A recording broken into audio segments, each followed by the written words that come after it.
Hi to everyone, and welcome to the episode of today of Pop Talks Mini Cases. Today we have a special guest from Riyadh. I suppose that Zaher is in Riyadh now and not in Syria. Welcome, Zaher. Welcome, How are Fabio. you? Fine, how are you? Fine, thanks. And you? Fine, doing well, Are you staying home stay home? as usual. Are you in Riyadh or Yes, I am now in in, Riyadh. in Riyadh? In Riyadh, yes. Ah, We yeah. have a court I house know, I and we are know, I know your home. I know your home. yes, the master. I know. Okay, so today we'll discuss about calcify canals. Yes, Okay, about some tip and tricks, and so usually calcify canals are very tricky cases. exactly. Calcified canals, calcified bulb chambers are difficult situations for the clinicians to perform the root canal treatment. Many mistakes could happen, perforations, a lot of tissue structure could be removed. So from simple cases to very difficult cases. Yes, Okay, we have okay. clinical situations according to the classifications we have. So we will check together now the presentation, and hopefully we will give some tips and tricks for all the audience and the colleagues who are live now with us. Thanks for you for sure for the Okay, able for the I able. will I will collect some questions for you. So during your presentation, I'll stop you and we can discuss about a little bit about the questions. Okay. Yes. Okay. No Okay. Are problem. you ready? Are you ready? Yes. Ready. Okay. So you can So go. let's go. Let's go for the presentation. Okay.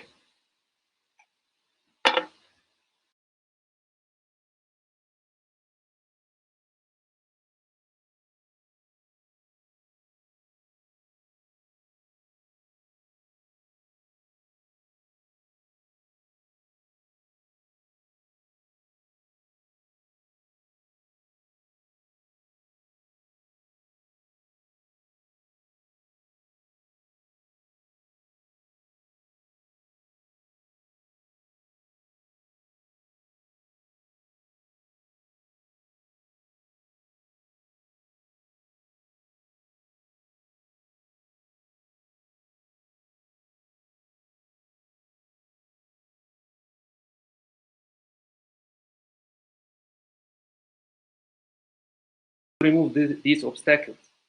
And clinically, the situation with the calcification may be different. Not all the calcifications are the same.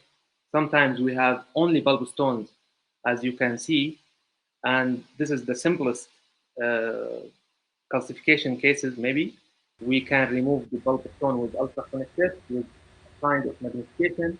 Loops are more than enough here, and sometimes we have a big bulb stone, so it's a little bit tricky. We can divide the bulb stone into two pieces, remove the first one, and then trying to remove the other one also with ultrasonic, as you can see here, or with some sharp endoprobe. And whenever we remove the bulb stone, we gain again to the bulb space, and then we can negotiate our root canals, and we can also complete the cleaning and shaping process. The second type of the calcification of the clinical situation we may face during the root canal treatment is the sclerotic dentine, as you can see in this case. The sclerotic dentine is a little bit tricky because we don't have any bulb stone inside the bulb chamber, and we have to remove all the sclerotic dentine to reach to the bulb floor. Like in this case, you can see here the image. I don't have any bulb stone here. We have only sclerotic dentine covering all the bulb chamber. So we will talk about later how to manage such cases. And the third clinical situation we may face, which is the hardest one, when we have a calcification going inside the root canal. So calcification starts from bulb stone, the easiest one, then sclerotic dentine in the bulb chamber only. Then when we have calcification or calcified canals inside the root canal, we may call it dystrophic calcification or root canal obliteration. As you can see here, the mesial canals are completely obliterated. So what are the causes for such calcification? Many causes or many factors affect the calcification process, such as age of the patient, the repeatable big and old restorations, the secondary caries, trauma or cracks, and sometimes the vital bulb therapy. So many factors may affect the process of calcification. We need some tools to manage such situations, and the most important one, in my opinion, is the magnification and the microscope. Because with microscope, we can see better, we can differentiate between the calcified tissues and the bulb floor, as we will see later. Also, we can use or an important tool to use is the 3D cone beam. They guide us to the root canal orifices. They give us many important information about calcification. Also, ultrasonic tips, diamond, stainless steel, non-coated and coated tips, micro openers, stiff manual files like C files, for example, canal detectors like methylene blue, and also EDTA gel for the glide path management of the manual. So what is the management for such case or for such cases? If we are talking about management, we have to know something before the floor map colors. In endodontics, we have colors, and for that reason, we have to differentiate between the colors of the floor map and the colors of the axial walls. This is the most important tip when we are dealing with calcified bulb chamber or calcified cases or calcified teeth. So the floor map contains color. The floor map usually darker in colors than the axial wall. The dentine there is darker. And inside this map, we have, or inside this floor, we have a map. This map is usually a dark lines connecting the orifices. So we have a guide. We have a guide, and hopefully we have this guide to guide us into the root canal orifices. So we have to follow this guide. Dark lines connecting our root canal orifices, and then we can proceed to the root canal system. Zaher, we have a question that's probably is Yes. interesting to discuss in this moment about pulp stones. Does pulp stones in pulp chamber affect the success rates of endo treatment? And uh, if I if I if I leave the pulp stone there and I go straight to the access, leave it, so probably it will change something in the outcomes or not? Yes, very nice question. Actually, we have to remove the bulb stone completely because under the bulb stone we have bulb tissue, and we cannot leave any bulb tissue inside the bulb chamber. So we have to remove the bulb stone completely. As I said, with any kind of magnification we can do the job. Leaving the bulb stone and doing the shaping with the rotary file is a little bit risky because we are increasing the surface of maybe contacting the bulb stone with the file, and so more stress on the file. So why to do that? Simply we can remove the bulb stone and complete our root canal treatment. And in your opinion, is possible to manage the pulp stones without a microscope or not? Yes, without microscope, it's possible for small or a little bit bigger bulb stones, while for completely calcified bulb chambers, no, we need a microscope. I agree. Go ahead. So, okay, so now to the second case or clinical situation for the calcification, we can see in this upper molar, we have a sclerotic dentine. We have no bulb stone here. In such cases, according to the last question, in such cases, we have to use magnification. We have to use microscope, sorry. We have to use microscope because loops cannot do anything here. You can see the bulb chamber is completely calcified, and I am trying now just to know where is the outline of my bulb chamber, and with the sharp endoprobe you can just examine this area. Then you have to use the ultrasonic tips, diamond tips for sure, to remove the sclerotic dentin. And always follow the outline of your axis, of your pulpit chamber, or of your floor map. You have to follow the dark line, and you have to remove all the bright dentin until you reach to a darkest dentin, or the dark dentin, which represents the floor map. Always irrigate, and after irrigation, the tip here is to dry as much as you can dry the bulb chamber, because with more dry, you can see better and you can differentiate the color. You will see now with more magnification, I am seeing better the color, and still I have some bright dentine here on the mesial side and in the middle of the bulb chamber, and here on the palatal side, I have to remove more sclerotic dentine. Then I will reach to my floor map, or my dark or darkest dentine, which represents the floor map.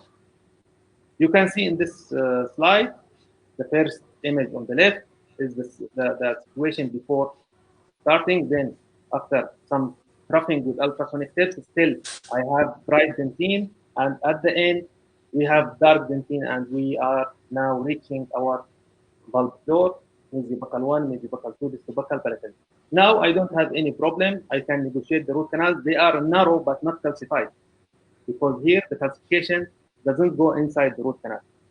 So the tricky tip of this of such cases is to remove the calcification properly without any mistake, without removing too much dentine, without sacrificing the crown. So here is the X-ray before, and here the X-ray after. Normal root canal treatment after removing the sclerotic dentine. Do you have any tips to increase the difference in terms of color between calcified tissue and dentin?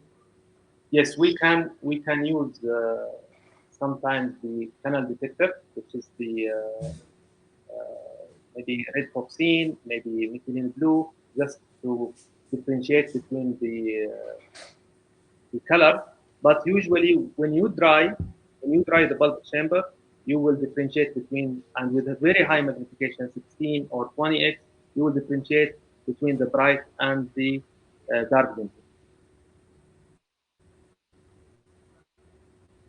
Any other question?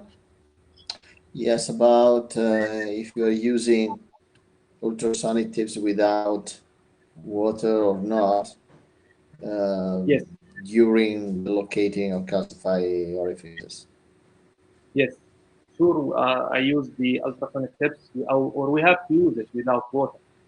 Maybe you can put some drops of EDTA or sodium hydrochloride just to prevent the debris from blocking your view. But sure, you have to use it without water to enable you to see more the colors and see where are you cutting. And have you never used alcohol just to dry Yes, the pulpal yes, floor? yes, very useful to use alcohol, but actually I don't need it because I can dry it with air enough, and it's more than enough to dry it with air completely, and you will see the difference in the color. Okay, go straight. Okay, um, now the question is when to treat calcified teeth. You can see on this X-ray upper two central. You can see the difference in the size of the pulp chamber, and on the left central we have calcified pulp chamber and a little bit narrow canal. So this X-ray belongs to me. This is my tool. I had a trauma maybe 15 or 20 years ago. I fall on my bicycle, and I had trauma on my central. So till now, I don't have any signs or symptoms regarding the central. the left central. I have small composite here between the two centrals just to close the diastema. I need to replace it, but I have no any symptoms. So why to do root canal treatment for calcified teeth without symptoms? Usually, we do root canal treatment for calcified teeth when we have symptoms and we have radiographic findings. So when we do X-ray, we found the periapical lesion. It's okay. We have to go and we have to open the root canal. We have to remove the calcification and we have to clean and shape our root canal system because we have necrosis and we have necrotic pulse. But when we don't have any symptoms, like my tooth, this is my central for more than 20 years. I will show you now. Just a little bit yellowish in color. So, in my opinion, many colleagues are trying to do root canal treatment just because they are seeing calcification. And this is an important tip that we should not do root canal treatment for any calcified tooth because maybe the bulb inside will still bite. And for me, I don't do any root canal treatment for calcified teeth unless I have symptoms or radiographic findings. Uh, an interesting question about at what point during the treatment do you decide to stop the searching and go to the CBCT scan? Yes, very nice question. Actually, I always try to avoid to use CBCT scan, and when in calcified teeth, I try always to open the tooth directly without CBCT. Then, when I couldn't or I cannot find any the root canal orifice or I feel that I am lost, I can inject some radio-opaque materials such as maybe bioceramic sealer or calcium hydroxide, just inject inside the bulb chamber and do the CBCT. Then it will guide me through where I was drilling, or it will guide me again to the orifices of the bulb chamber or of the root canals. So I stop when I feel that I am lost, and I spend two maybe visits without any proceeding or without any improvement. I stop and take a CBC. Another questions this I think this is a really interesting about the micro guided endodontic uh, treatment. When do you suggest to use it? If for you is useful or not? Any Hmm. suggestion? Yes, it's maybe it's useful, yes, for severely calcified teeth, but for me it's a little bit time consuming. It's a little bit uh, difficult procedure for to do the guide and start drilling. Maybe if we follow the problem with calcified teeth is only located in the coronal or a little bit in the coronal middle part of the canal.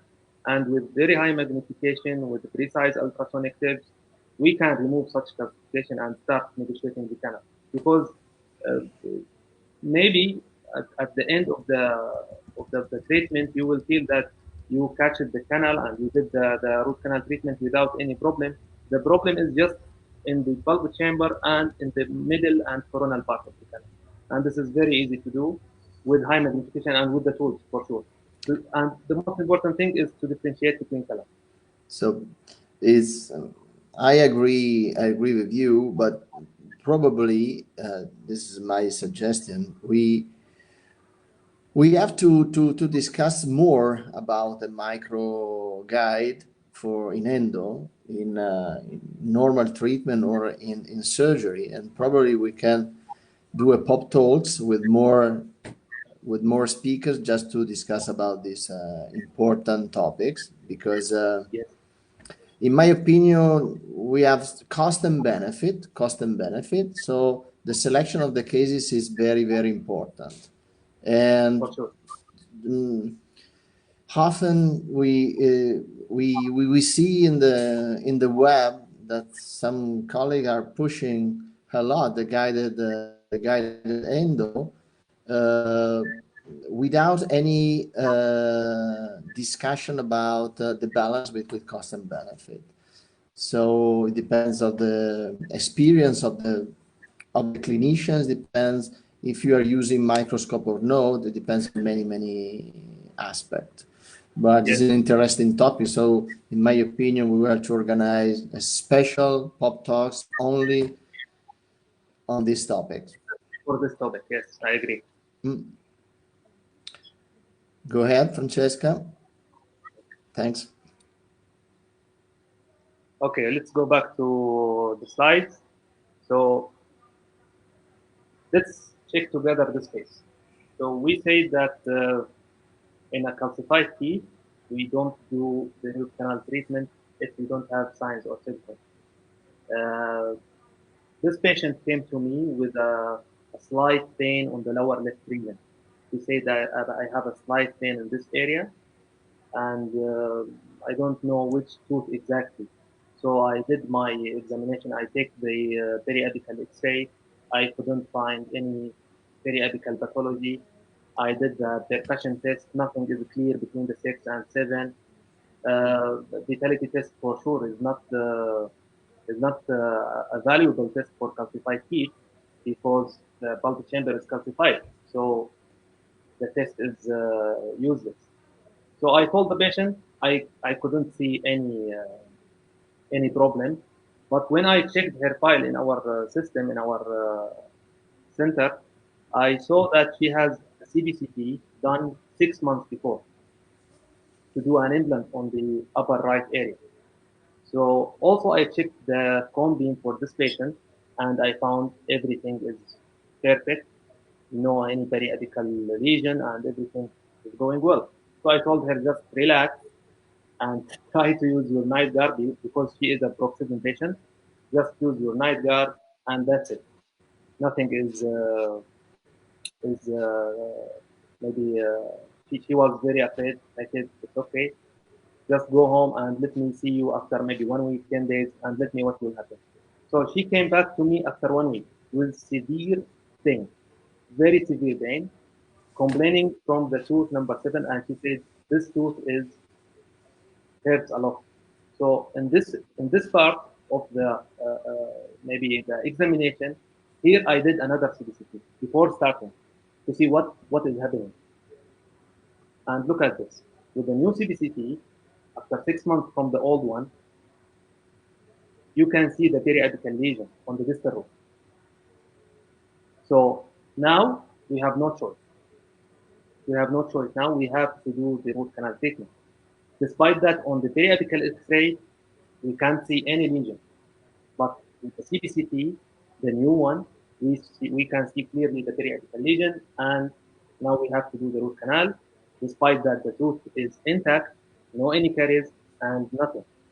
But I think because the patient undergoes accident and she has surgical splint, that's why maybe there is a trauma, and that's why the bulb in this tooth or in this lower molar was necrotic, and then start to uh, do the problem for the patient and the infection. So we started as usual with our initial outline with the pair. In this stage of access, you have to take multiple X-rays, periapical X-rays, to check clearly that you are centered and you are not going beyond the floor. You are not going very deep. Because if you go deep about 1 millimeter, and you start going nasally, distally, buccally, lingually, as usual, you will lose or you will lose the floor map, which is the most important thing to go back to the root canal orifices because we need the floor map to guide us to the root canal orifice. As you can see here, I have calcified tissues. The bright dentine is the calcification. I have to remove all the calcification with ultrasonic tips. So with diamond tips, I will start to remove the calcification. Then I will shift to the stainless steel tips, non-coated, ultrasonic tips, just to break up the calcification more. And now you can see in this X-ray or on this image that now I can see more colors. I can see dark dentine. I can see some points on the mesial side and also on the distal side. But the problem here that the calcification goes inside the root canal also. So here we have obliteration and dystrophic calcification inside the root canal. So I have also to track the calcification and try to break up the calcification inside the root canal with the ultrasonic tips, thin and non-coated ultrasonic tips. Another tip is to take X-ray while you are drilling inside or you are tracking the ultrasonic inside the root canal is to put the ultrasonic tip inside the distal root and take an X-ray. This will tell you that you are drilling in the right way or not. So maybe also you can, if you are tired, you can close with the TF and inject their calcium hydroxide and also do an X-ray to see if you are going with the long axis of the root or not. So according to this X-ray, with the ultrasonic tip, I need to go a little bit on the inner wall to catch the canal because the canal is calcified only in the coronal third, and in the middle third, I can catch the canal there, as you can see on the lower left X-ray. So in the next visit, with the manual K file, fifth K files, pre-care, and go to the inner wall. And you can see we catch the canal easily and we reached the working length because the calcification was only on the coronal and middle and a little bit of middle there. After that, you can proceed with your normal root canal procedure and do the same for the mesial root canal also. Remove calcification with ultrasonic tips, glide path with the manual K files. When the 10K file is loose at the working length, try to use the rotary glide path file to enlarge your glide path done with the manual files, and then to the shaping. During the shaping process, be careful because it's a very narrow canal. You have to shape it carefully. You are using multiple files or using single file. You have to brush the walls, go out, clean or irrigate, recapitulate again, and then go again to the working. So after shaping, as I told you, it's a normal root canal treatment. The obstacles are only on the coronal part. We have to clean the root canal activation. And now you can see here the floor map colors. Look at the difference. We have a different colors. On the axial wall, we have bright dentine. On the floor map, we have the dark dentine. So the floor map is there. Just we have to search about it. The colors are there. Just we have to magnify as much as we can and dry as much as we can and remove the bright dentine and the calcification. Then 3D obturation as normal, continuous wave or warm vertical condensation or compaction. Here is the pre-op and the post-op X-ray.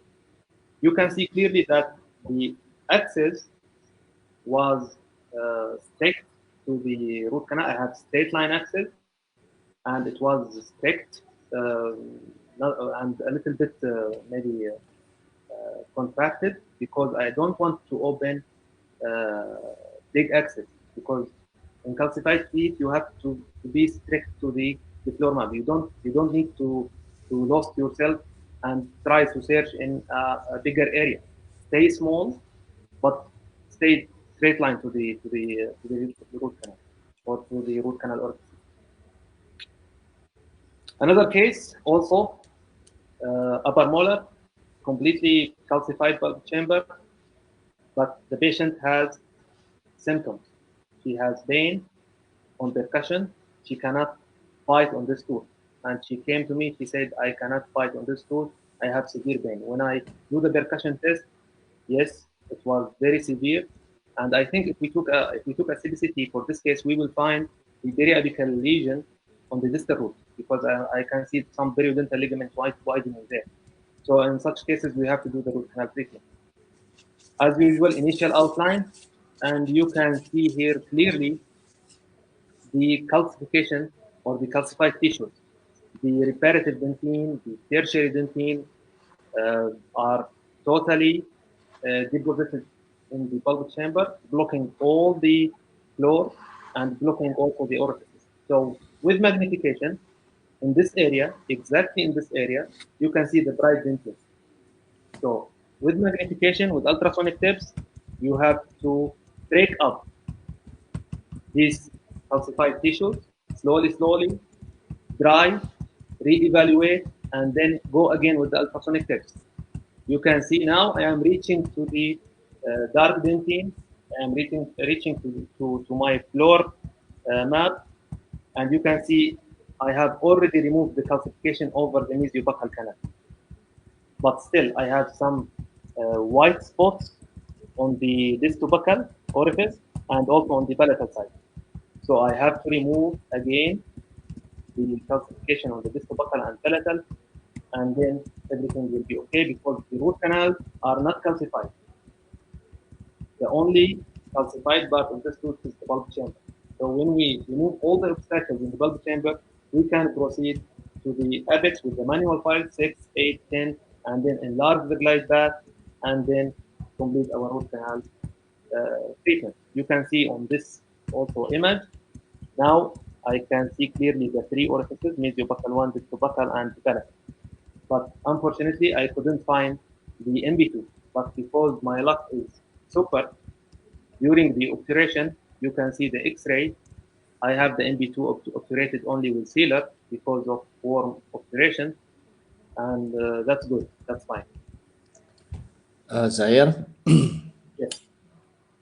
I try to resume some questions for you. Yes, please. Mainly, we have two topics. The first one is when we don't have any lesion on a calcified canals in multi-rooted teeth, it's Yes. possible to leave it, don't treat it.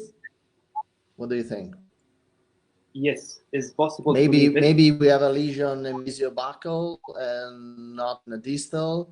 So what do you No. manage If the the situation? calcified tooth, yes, if the calcified tooth was totally asymptomatic and there is no any periapical findings, no any periapical pathology, we have to leave it because maybe the bulb inside is vital. But Yeah, but the when we question is about, sorry, the question is about a multi-rooted teeth where in one root we have a lesion and in another root maybe not. And one is not, and the canal is completely calcified.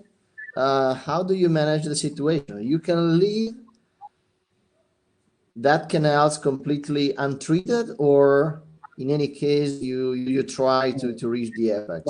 now I understand the question. Actually, I don't recommend to leave to treat two or three canals and leave one, because if we have a lesion on one root, so we have a necrotic bulb. So for sure we have necrosis in the second or the third root. That's why I don't recommend this. Maybe later we will have a lesion on this root. So if we have to start the root canal treatment, we have to treat all the roots as much as we can. But I said we need tools, we need patience, we need more than one visit, and we need at least 2 to 3 visits to open the root canal in completely calcified teeth. So it needs patience. And you have more questions about frontal teeth with discolorations, completely calcified canal, but with no lesions. Is an aesthetic problem. How do you manage the aesthetic problem, and if it's necessary or not to do the endodontic treatment? Yes, like my tooth. My tooth is calcified and I have a little bit discoloration. So I have no symptoms. If there is no symptom, I will. It's like that for more than 15 or 20 years, and maybe the patient also will tell you that it's like that for more than 15 or 20 years. So if we don't have any symptoms, we have aesthetic problem, we can cover the problem with veneers, with direct composite or indirect restoration. If you can do the root canal treatment, it's okay. If it is completely calcified, you don't have the tools, you don't have the experience with the calcified teeth, please don't try to do it, because many times when we are trying to do the root canal treatment for calcified teeth, we we produce or we have another problem like perforation in the buccal area of the anterior teeth or perforation in the palatal area. So, or maybe we destroy the root because we are drilling with our bears inside the bulb chamber. So it was uh, very, very maybe destroying for the tooth. And it was asymptomatic for more than 10, 15, I don't know. But it was asymptomatic for years. And then to do the aesthetic part, we destroyed the teeth, or we destroyed the tooth.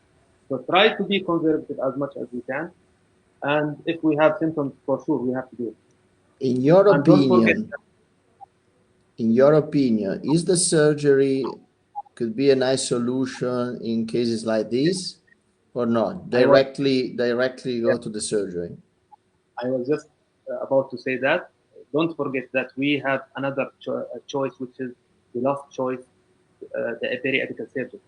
When we couldn't negotiate the root canal and we have aesthetic problem and we have to solve this problem for the patient, we do maybe the crown and then we have a lesion and we have symptoms on this tooth, we can go for surgery. It will be more easy because the calcification, as I told you, usually not reaching to the last 3 or 2 millimeters for the canal. When you negotiate the canal from the middle third, you can negotiate it to the apical third.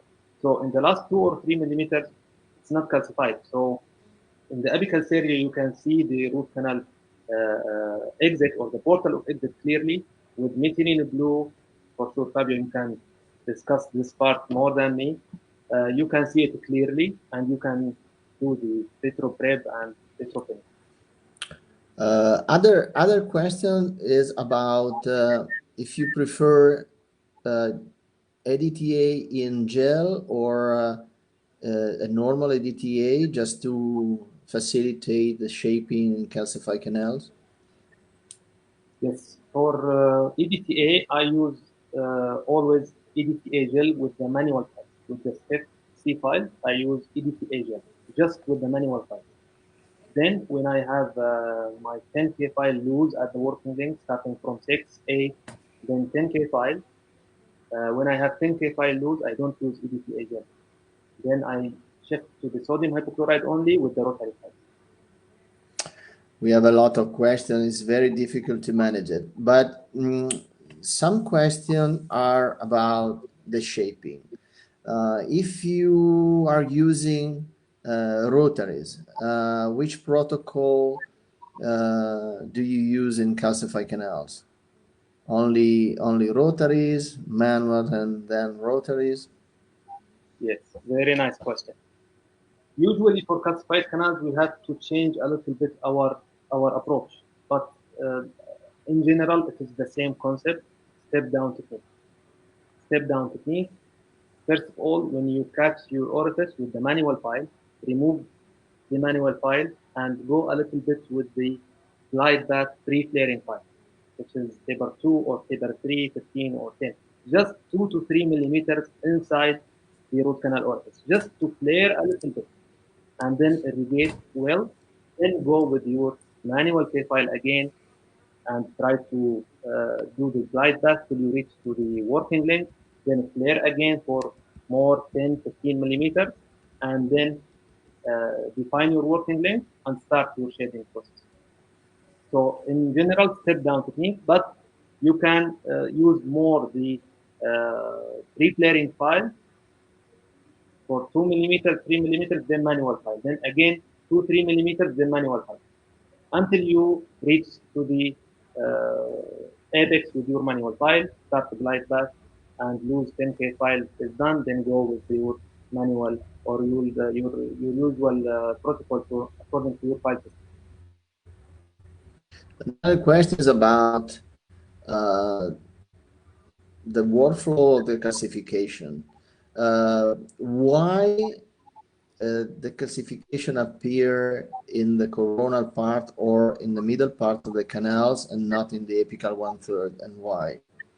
Very nice question, because the response of the bulb, when the bulb wants to defend himself, The response of the bulb is to provide or to put the deposition or to deposit the tertiary dentin or the reparative dentin. The reparative dentin starts from the pulp horns and then go to the apical area.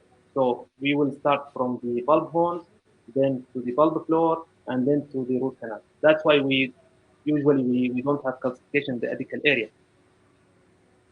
because the process starts from the uh, bulb in the bulb chamber. The process of One of the deposition of the reparative dentin. one of the last questions is about the manual motion. Watch winding or up and down? No. For calcified canals, we can use watch winding a little bit and balance force. It's better than watch winding. Watch winding a little bit, then when you have stuck, you can do the balance force and go up. Up and down, not working for calcified canals. You have to open the road. So watch winding, remove, irrigate, then do one balance force, then remove, irrigate, then watch winding again until you reach to the working road. We have other question about the surgery directly to the EPS, but we already replied to these questions. And I don't know, do you have any other slides? Yes, I have Okay, maybe so the last. go forward, because we are in Yes. delay. Okay. So let's see this case together. It's about central incisor also. And I am showing this case because in this case, I have no any symptoms. I have no any symptoms with the patient, no any radiographic findings. I have a calcified bulb chamber. The canal starts at the coronal part or near the cemento enamel junction. So why we have to do the root canal treatment here? You can see clearly on the X-ray because I have internal resorption. So when we have an internal resorption, we have to stop the process of the resorption. So we have to do the root canal treatment here. Despite that, the patient has no any symptoms and he is asymptomatic for many years. But because we have a resorption and according to the CBCT, you can see clearly the canal starts here on the cemento enamel junction and then the internal resorption inside. Hopefully, it was not connecting with the periodontal, no connection with the resorption and the periodontal ligament or the bone. That's why we can do the normal root canal treatment and the filling maybe the caperca and sealer because there is no any connection with the periodontal. When we have connection, we can do the operation with another biocompatible material, NCA, biotin, or bioceramics. As usual, start with your initial outline. In anterior teeth is a different story. Why I am showing this case? Because in anterior teeth, the calcified tissues formed a ring calcification. It's called ring calcification. We have a dark spot. We don't have a floor map here. So we will not see the floor map because this is a single rooted tooth. So we will see only a dark spot. And we have to follow the dark spot with our magnification and our ultrasonic tips. You can see here dark area. So go with your ultrasonic tips. Try to be as much as you can with the long axis of the root, drilling with or troughing with the diamond tips, and as usual, irrigate, then dry again, dry as much as you can, and you will see the ring calcification, as you can see here. With more magnification, here we are about 20x. You can see here the ring calcification, the dark spot. Now it's clear. Yes. So this is the root canal orifice. So with some watch winding motion with the micro opener, you can negotiate this orifice. Then you can go with your free flaring files, and then it will be very easy to reach to the apical area because the obstacles was only in the coronal part. Here is the post-op X-ray, and as I told you, I did the filling with the caperca and sealer. for the internal resorption because there is no any communication with the surrounding horizon. So I think this is the final case. Let me check. Yes, the final case or for today, I have slow connection a little bit. Yes, this one.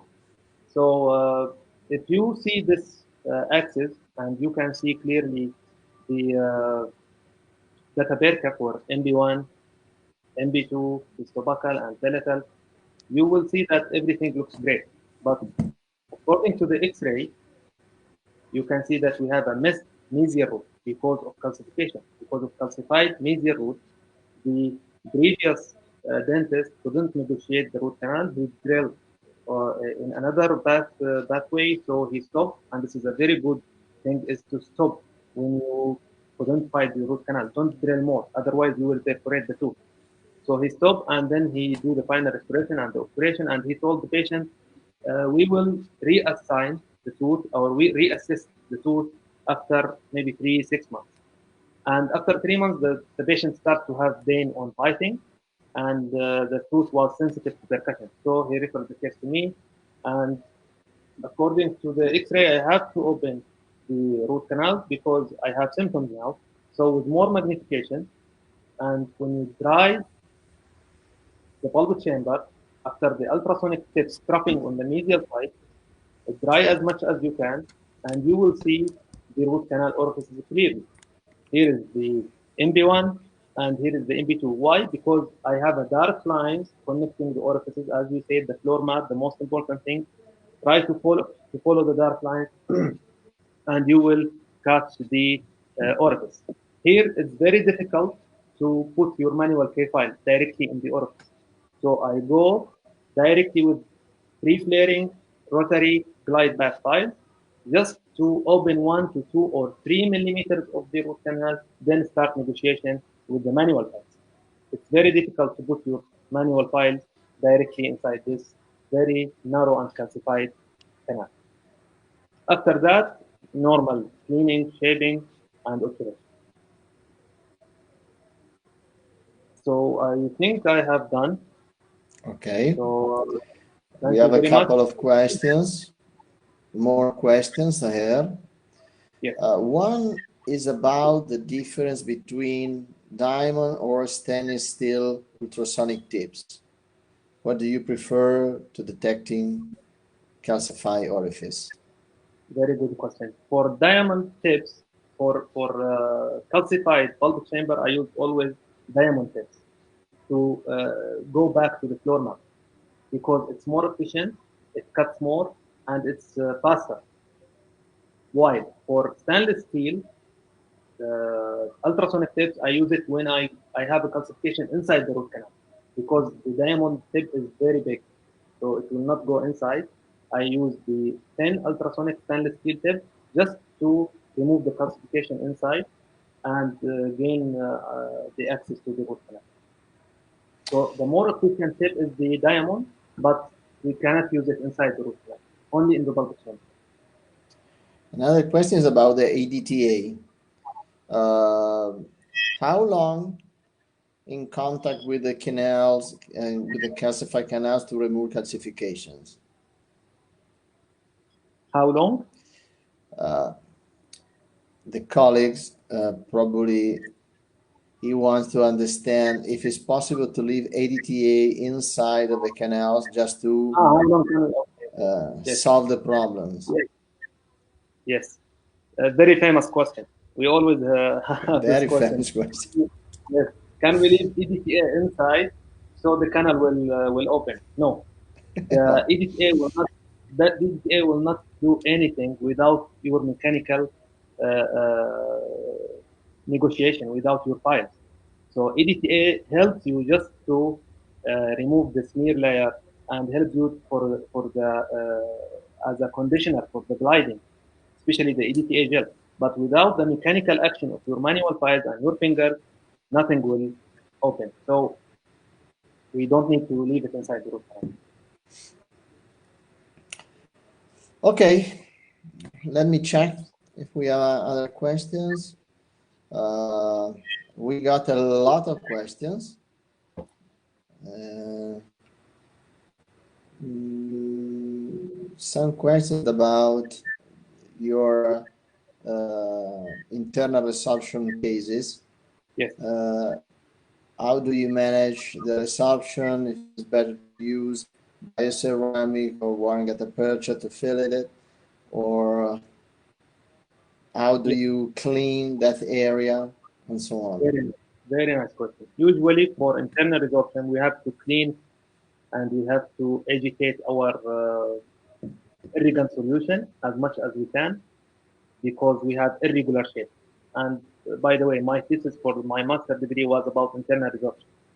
So during the cleaning process, you have to clean as much as you can, and you have to put some calcium hydroxide for 7 or 14 days because we have to stop the process and we have to eliminate all the granulation tissue there. After that, you can fill the resorption with warm databaker. If there is no communication with the periodontum, as I said, if there is a communication with the periodontum, we have to use another kind of material, which is bioceramics or MPA or biodentine, for example. Okay.